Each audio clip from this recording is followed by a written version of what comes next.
Hello दोस्तों, मैं अभिषेक रॉय आपका फिर से स्वागत करता हूं। है ना, मेरा चल रहा है वो चल रहा है सातवाहना वंश, है ना।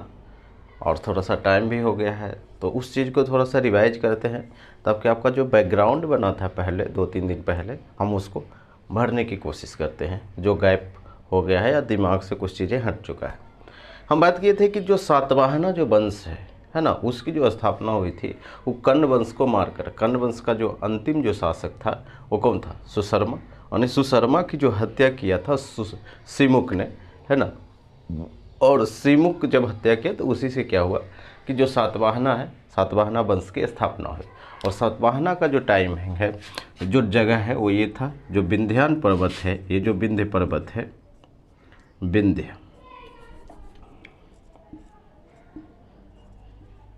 जो विंध्य पर्वत है ना, उसके जो ऊपर था वो कौन था? वो था शुंग वंश, और एक कौन सा? कर्ण वंश, है ना। और जो नीचे था वो है सातवाहना वंश। और नीचे का मतलब है कि अगर आप ऐसे समझिए कि ये ईस्ट है, ये वेस्ट है, ये नॉर्थ है, ये साउथ है, ठीक है। तो साउथ में जो खासकर आपको ध्यान रखना है कि जो मौर्य साम्राज्य था, मौर्य साम्राज्य साउथ में कर्नाटका तक है ना, यानी साउथ इंडिया। कहाँ तक? कर्नाटका, कर्नाटका तक है। तो कर्नाटका को अगर आप दो भाग में बांट देंगे, दो भाग में कैसे बांटना है? दो भाग में ऐसे नहीं बांटना है, दो भाग में बांटना है विंध्यान के पठार से, है ना। तो ये जो ऊपर वाला जो पार्ट है आप देख रहे हैं, ये पार्ट है ऊपर वाला शुंग वंश और कर्ण वंश का। जो नीचे वाला पार्ट देख रहे हैं, है ना, यही है विंध्य पर्वत। जो नीचे वाला पार्ट देख रहे हैं वही है सातवाहना का, है ना। क्लियर? हम ये भी बात किए थे कि अगर आपको ज़्यादा समझना है तो ये कृष्णा और गोदावरी वाला, कृष्णा और गोदावरी वाला जो लोकेशन है, हम उसकी बात किए थे, है ना। और अगर राज्य की बात करें तो वहाँ पे हम बोल सकते हैं कि महाराष्ट्र, आंध्र प्रदेश और कर्नाटका तो है ही, है ना, ये है। और नीचे जैसे हम कर्नाटका से नीचे आते हैं तो साउथ इंडिया का जो हिस्ट्री है वो शुरू हो जाता है, साउथ इंडिया, है ना। उसी में हम पढ़ेंगे चोल, चेल, पांडे, है ना, संगम वंश, इसके बारे में।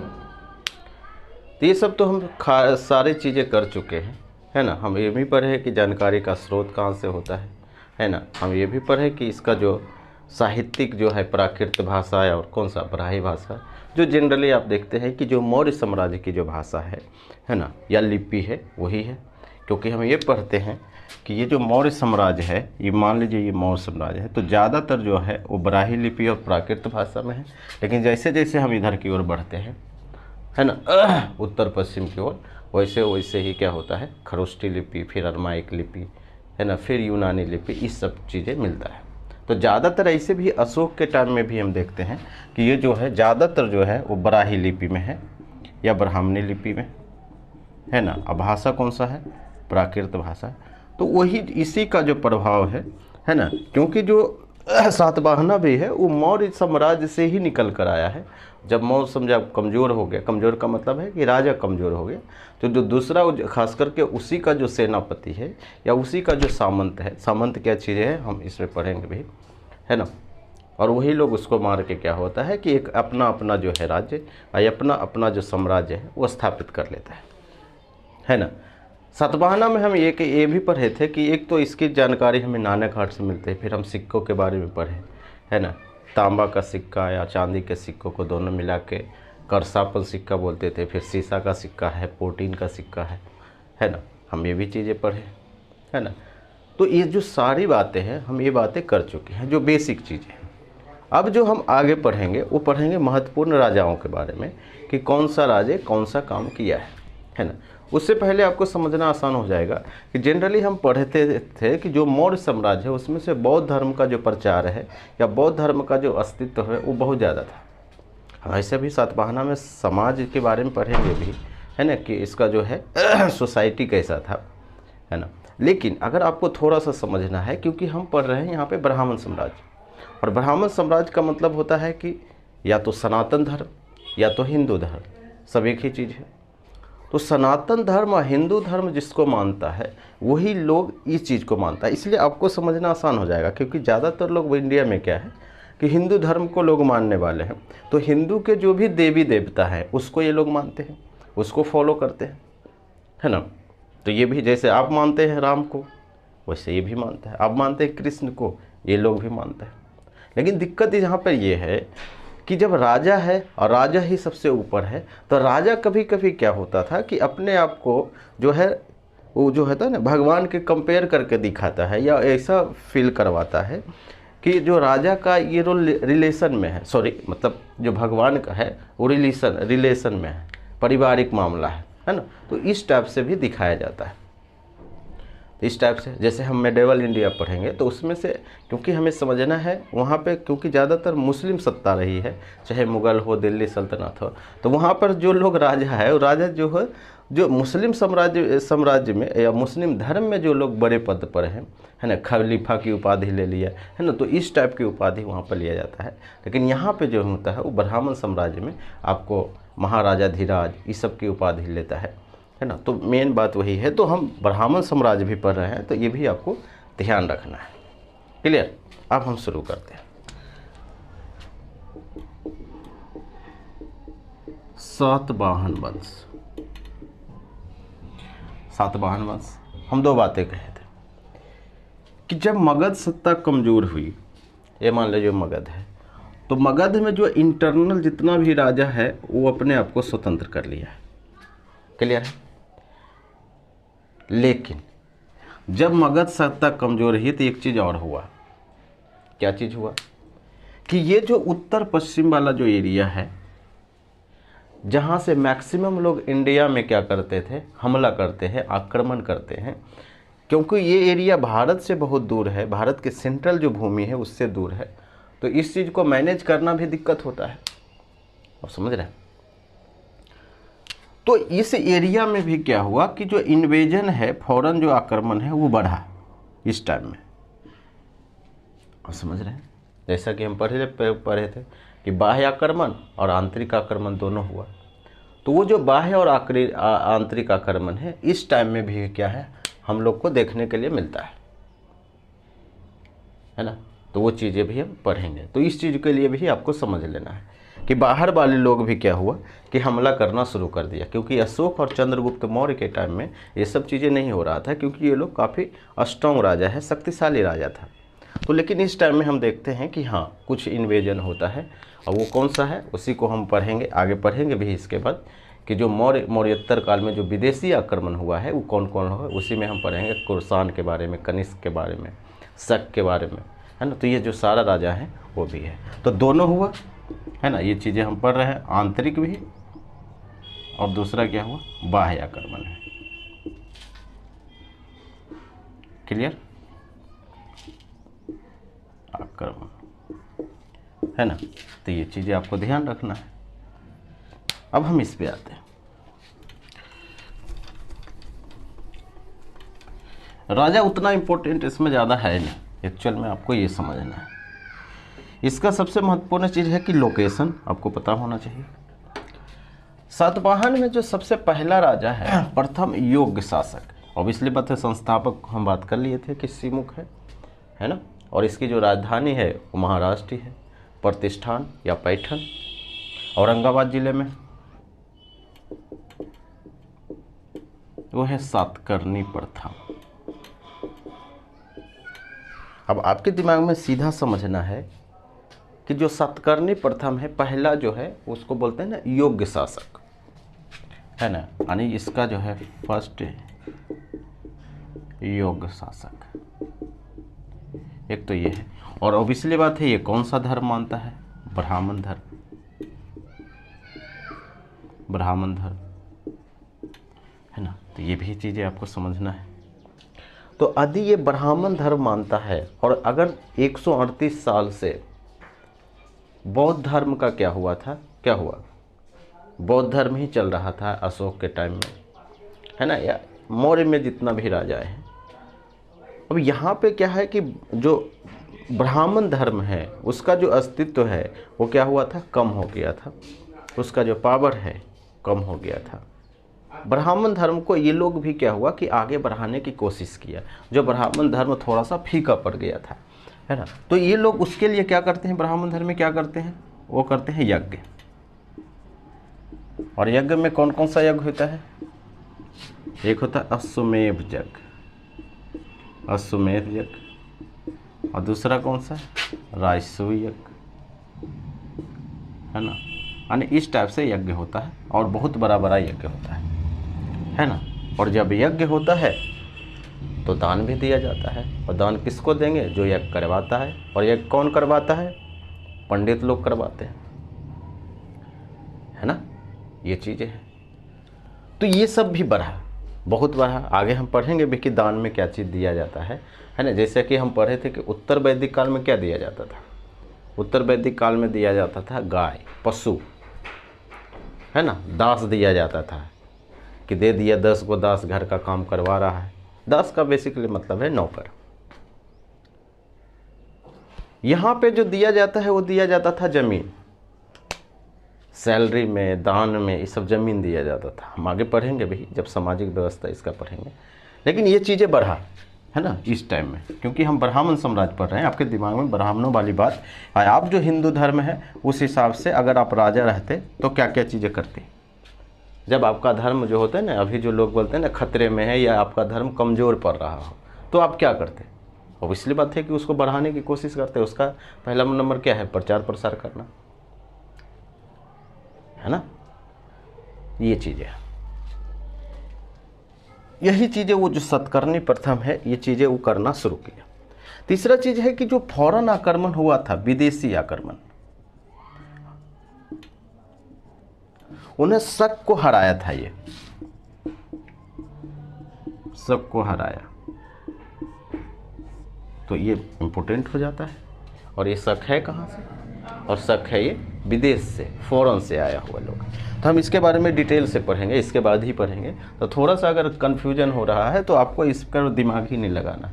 जब हम फॉरेन इन्वेजन पढ़ लेंगे तो फिर आपको ये चीज़ें क्लियर समझ में आएगा। क्लियर, ये चीज़ें हैं। तो इसके बारे में जो है वो इतना बातें हैं वो समझना है। क्लियर। दूसरा सबसे जो महत्वपूर्ण शासक है इसमें, वो है गौतमी पुत्र सतकर्णी। क्या नाम है, गौतमी पुत्र सतकर्णी। गौतमी इसके माता जी का नाम है और सतकर्णी जो है वो इसका नाम है, यानी माता के नाम से ऐड होता है। अभी आप देखेंगे कि पुरुष का नाम जो है पिता का नाम रखा जाता है लास्ट में, है ना। तो सवाल भी बनता है कि कौन सा ऐसा शासन है, कौन सा वंश है जो बच्चों का नाम है माता के नाम से ऐड किया जाता था। कौन सा है, सातवाहन है ना। है छोटा सा चीज़, लेकिन सवाल पूछता है और पूछना भी चाहिए। अब यहाँ पे हुआ क्या कि इसलिए ये फेमस माना जाता है कि जो फॉरेन इन्वेजन था, विदेशी आक्रमण है, जो शकों का जो आक्रमण है ना। शक का जो महत्वपूर्ण राजा है वो कौन सा है, रुद्रदामन है ना। आगे पढ़ेंगे भी हम इसके बारे में। तो ये जो सतकर्णी है ये क्या किया था कि ये जो शक है, शक क्या किया था कि इस एरिया में कुछ एरिया को, जो सातवाहना का जो एरिया है, कुछ एरिया पर कंट्रोल कर लिया था, है ना, कंट्रोल कर लिया था। कंट्रोल कर लेने का मतलब आपको ये नहीं समझना है कि पूरा जो सातवाहना है वो ख़त्म हो जाता है, नहीं, वैसा नहीं होता है। कि अगर मान लीजिए कि ये पूरा सातवाहन का ये एरिया है तो इसमें से कुछ एरिया को, जैसे मान लीजिए ये एरिया कुछ एरिया को जीता जाता था या कुछ एरिया को हड़प लिया जाता था, है ना। अगर मान लीजिए कि इस एरिया को शकों ने कंट्रोल में लिया, इस एरिया को, तो इसका मतलब क्या हुआ कि इतना जो एरिया जो बच गया है, तीन चौथाई एरिया, तो किसके टाइम में है, सातवाहनों के कंट्रोल में, है ना। फिर इसका राजा चेंज होता है, फिर इसका राजा शक्तिशाली बनता है, और वो कौन बनता है, गौतमी पुत्र सतकर्णी। और ये पुनः से स्थापित करता है सत्ता, है ना। और वही फॉरेन इन्वेजन वाला है, जो विदेशी लोग आए थे वही लोग कर रहे हैं, है ना। तो इसको हम बोलते हैं कि पुनः जो है सत्ता जो है वो स्थापित किया है। क्लियर है। बैकग्राउंड अगर आपका क्लियर है, जो हम पिछले 2 दिन से बोल रहे हैं, तो आपको ये चीज़ समझने में जो है बहुत आसानी होगी। है ना, ये चीज़ें हैं। तो पुनः से सत्ता स्थापन हो गया सातवाहनों का, सातवाहन वंश का, ये चीज़ें है ना। ये भी अपने आप को क्या बोला जाता है, ब्राह्मण बोलते थे। और ये ब्राह्मण तो है वो क्या होता है, बड़े वाला ब्राह्मण, उसको कट्टर ब्राह्मण बोलते हैं ना, उस टाइप के लोग। तो इसको भी बोलते थे अद्वितीय ब्राह्मण, अद्वितीय। और अद्वितीय ब्राह्मण बोलते थे, इसका मतलब है कि जो ब्राह्मण को ये सीरियसली फॉलो करते थे। मेन मतलब ये होता है, ब्राह्मण धर्म का मतलब होता है हिंदू धर्म। पहला चीज़ दिमाग में रखिए, अलग चीज़ें नहीं है। तो ये अपने आप को परशुराम कहता था, परशुराम, परशुराम कहा जाता था, है ना। परशुराम हुआ, दूसरा परशुराम हुआ, बलराम हुआ, कृष्ण हुआ, ये सब टाइप के। हम आपसे पहले भी कह रहे हैं कि जो इस समय का जो राजा है वो अपने आप को जो है कि जो हिंदू धर्म का जो देवी देवता है उससे कंपेयर करता है। हम तो उसके वंश का हैं, हम तो उसके परिवार के से हैं, है ना। ये लोग राजा, क्योंकि कोई कुछ बोल नहीं सकता है, क्योंकि राजा ही सबसे ऊपर है ना। जैसे अभी तो कॉन्स्टिट्यूशन है ना, ये कॉन्स्टिट्यूशन में ये चीज़ें लिखा हुआ नहीं है, तो वो चीज़ें यहाँ पर बोला जाता है। सिर्फ परशुराम ही नहीं, यहाँ पर लिखा जाता है सेकेंड परशुराम ही नहीं, आपको बताना है कि कृष्ण भी है ना, बलराम है। बलराम कौन है, माना जाता है कृष्ण जी का भाई है। तो इस सब का वंशज से है ये लोग, है ना। सोच वही है कि जो हिंदू धर्म में जो चीज़ें चल रहा था, वो इसलिए बात है कि वेद से भी इनका है, तो वेदों का भी आश्रय दाता है।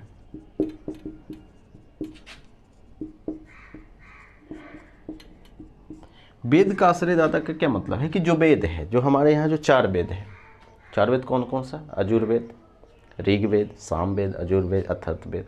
फिर उसके बाद क्या बना, आरण्यक, है ना। उसके बाद हालांकि ब्राह्मण ग्रंथ बना, फिर आरण्यक हुआ, फिर उपनिषद हुआ, फिर हम पढ़ते हैं मनुस्मृति, है ना। तो ये सब जो बुक है ना, तो ये सब जो है उसको बोलते हैं कि आश्रयदाता। जो लिखने वाले जो लोग हैं, जो लिखने वाला जो कवि है, वो लोग को क्या किया, प्रमोट किया, आगे बढ़ाया। तो इसमें हम देखते हैं कि कुछ लोग इस टाइम में बुक भी लिखा है, और वो कौन लोग है ये चीज़ें आपको पता होना चाहिए, जो महत्वपूर्ण बुक है ना। बेसिकली कवि का दरबार लगता था, आप ये समझ सकते हैं। और कौन सा कवि होता था, ये भी ब्राह्मण धर्म के, है ना। तो इसको हम बोलते हैं कवि का दरबार, या दरबारी कवि बोलते हैं। और उसी में से एक था, इसका नाम था हाल। हाल बहुत महत्वपूर्ण कवि है इस टाइम का, किसका, सातवाहन वंश का, हाल नाम है। और हाल ने एक बुक लिखा जिस गाथा सप्तशती ग्रंथ, गाथा सप्तशती ग्रंथ, इसकी रचना की है। और ये बहुत फेमस बुक है, कहीं भी सवाल पूछ लेता है, खासकर वनडे एग्जाम में तो डायरेक्ट ही सवाल बनता है। एक तो यही पूछेगा कि गाथा सप्तशती किस टाइम में लिखा गया है, तो किसके टाइम में, सातवाहनों के टाइम में। कौन लिखा है, तो हाल ने लिखा है ना। ये चीज़ है। और इसमें 1-2 बुक और लिखा गया है, जिसका नाम है गुणाढ़, एक का नाम है गुणाढ़। और गुणाढ़ ने क्या लिखा है, बृहद कथा, बृहद कथा की रचना किया है ना। तो ये भी आपको पता होना चाहिए। और तीसरा इसी में है का तंत्र, और इन्होंने किया है संस्कृत व्याकरण की रचना, है ना। संस्कृत व्याकरण पढ़ते हैं ना, प्रथम पुरुष, द्वितीय पुरुष, है ना, और अन्य पुरुष, इस टाइप से चीज़ें, है ना। एक वचन, द्विवचन, बहुवचन। हिंदी में 2 ही चीज़ होता है, एक होता है एक वचन और बहुवचन। संस्कृत में क्या होता है, एक वचन, द्विवचन, बहुवचन, यानी वचन भी 3 टाइप से होता है ना। तो ये सब जो जितना भी व्याकरण का जो है इस टाइम में, वो क्या लिखा है, कातंत्र ने लिखा है। और किसके टाइम में लिखा है, सातवाहनों के टाइम में। क्लियर है, ये महत्वपूर्ण है। इसमें जो नेक्स्ट राजा है, वो जो गौतमी पुत्र सतकर्णी का जो बेटा है, वो क्या नाम है, वशिष्ठ पुत्र पुलमावी। इसका क्या मतलब है, कि जो गौतमी पुत्र सतकर्णी का वाइफ का क्या नाम होगा? वशिष्ठी, है ना। और पुलवामी का माता जी का नाम क्या है? वशिष्ठी, है ना, क्योंकि माता के नाम पर है। ये चीज़ें हैं। इन्होंने सबसे महत्वपूर्ण चीज़ें ये किया, क्योंकि जो शकों का आक्रमण है इस टाइम में हुआ, लेकिन ये महत्वपूर्ण चीज़ें ये किया कि जो शक का जो राजा है रुद्रदामन है, उसकी बेटी से शादी कर लिया। अब समझे कि ये जो सातवाहना है, सातवाहनों पर किसने आक्रमण किया? शकों ने। और शक का उस समय कौन सा है था राजा? वो था रुद्रदामन। रुद्रदामन था। और रुद्रदामन क्या था कि सातवाहनों के कुछ एरिया पर क्या था, वो क्या किया था? हड़प लिया था या जीत लिया था। अब वो जीता, लेकिन जब जीत ही रहा था या जीत गया, तब ये अनाउंस कर दिया कि हम आपका बेटी से शादी कर लेंगे। कर भी लिया। और जब करेगा तो दोनों रिलेशन हो गया, है ना। और जब रिलेशन हो गया तो रिलेशन में क्या है? हमारा आपका तो सब आपका ही है ना। आपका चीज़ मेरा, आपको मेरा चीज़ आपका। तो क्या हुआ कि जो क्षेत्र ये जीता था रुद्रदामन ने, शकों ने, वो चीज़ें वापस कर दी, है ना। तो ये भी चीज़ आपको समझना है। तो इन्होंने क्या किया है कि शक जो के शासक जो है, शक का जो शासक है वो क्या नाम है उसका? रुद्रदामन, है ना। उसकी बेटी से शादी कर लिया।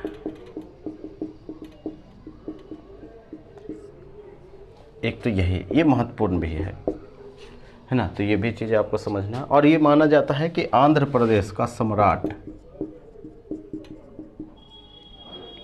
आंध्र प्रदेश का सम्राट क्यों बोला जाता है?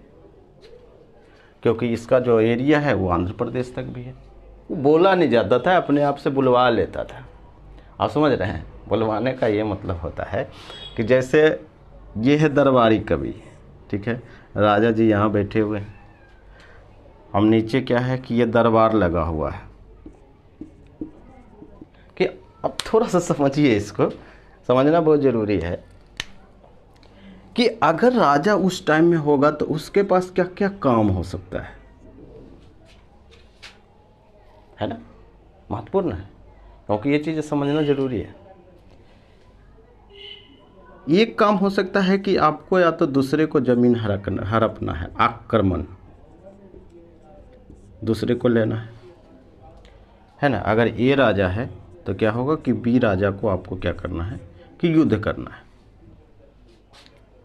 मतलब लड़ने के लिए आपको आना चाहिए, बेसिकली हम ये कहना है ना। अब उसके लिए आप कितने अच्छे। दूसरा चीज़ है कि या तो आप पर कोई आक्रमण कर दे, आपको उस पर बचना है। दो ही तरीका हो सकता है ना। एक तो ये दोनों महत्वपूर्ण काम है। अब आप सोचिए कि उसके बाद इसका क्या काम है? कुछ कोई काम नहीं। आप इसीलिए सोचेंगे कि राजा जी कहाँ गए। पुराना जो कहानी है, जो किताबें है, उसमें एक कहानी आता है कि राजा जी पहले गए थे शिकार खेलने, क्योंकि कोई काम ही नहीं है। जानवर को मार रहा है, पशु हत्या कर रहा है। दूसरा चीज़ है कि ये अगर मान लीजिए इस शिकार खेलने गया है और या लड़के गया है, अब इसको इंटरटेनमेंट करना है तो ये क्या करेगा? अब सोच के देखिए, टीवी तो है नहीं, मोबाइल है नहीं कि टिकटॉक चल रहा है, रील चल रहा है, मूवी भी नहीं देख सकता, वेब सीरीज भी आ गया है अभी तो। अगर इस राजा को चाहिए इंटरटेनमेंट, ये जो राजा है, यहाँ है राजा, इंटरटेनमेंट चाहिए, तो क्या सुनता है? तो ये जो दरबारी है, ये जो दरबारी जो कवि है, ये क्या सुनेगा? चुटकुला, ताकि राजा जी खुश हो। और राजा जी जब खुश होंगे तो क्या होगा? ये जितने भी लोग सुना रहे हैं इनको पैसा मिलेगा। जैसे ना असरफियाँ लुटा दिया, ये सब चीज़ें मिलता है। अब आप सोच सके देखिए कि ये जितने भी दरबारी कवि है, ये क्या राजा को चढ़ा बढ़ा के नहीं बोलेगा? सच्चाई बोल सकता है कि आप तो वहाँ पे हार गए थे, बचा लिया, है ना, ये बचा लिया, नहीं तो आप तो निपट ही जाते। ऐसा बोल ही नहीं सकता है। बोलेगा तो उसी समय बोले चलो इसको टांगो, ये क्या करता है कि ये जितने भी दरबारी लोग हैं, जितने लोग राजा को वो इंटरटेन कर रहे हैं, तो राजा क्या होता था, खुश होता था। इसीलिए आप देखेंगे कि इसके जो बुक में है कि जब हम पढ़ते हैं क्या बोलते हैं, पृथ्वीराज चौहान के बारे में पढ़ते हैं चंद्रबरदाई में, पृथ्वीराज आसो में जो बुक है ना चंद्रबरदाई की, उसमें बोलता है कि जब राजा चलते थे तो आकाश थरथराता था, ज़मीन हिलती थी। अब सोच सकते हैं ये पॉसिबल है? नहीं, क्योंकि राजा उससे खुश होता है। राजा को खुश करने के लिए ये लोग उस टाइप का चीज़ें करता था। इसलिए जब भी आप देखेंगे बुक में, एंशिएंट हिस्ट्री में जितने भी बुक, जितने भी जो दरबारी लोग हैं, दरबारी कवि है, वो राजा को चढ़ा बढ़ा के लिखा गया है। आपको समझ में भी आएगा कि ये चीज़ें फर्जी है। वैसा क्यों करता था? क्योंकि उसका वही कमाई का साधन ही था, जीवन यापन का, है ना। तो ये भी चीज़ें आपको समझना चाहिए।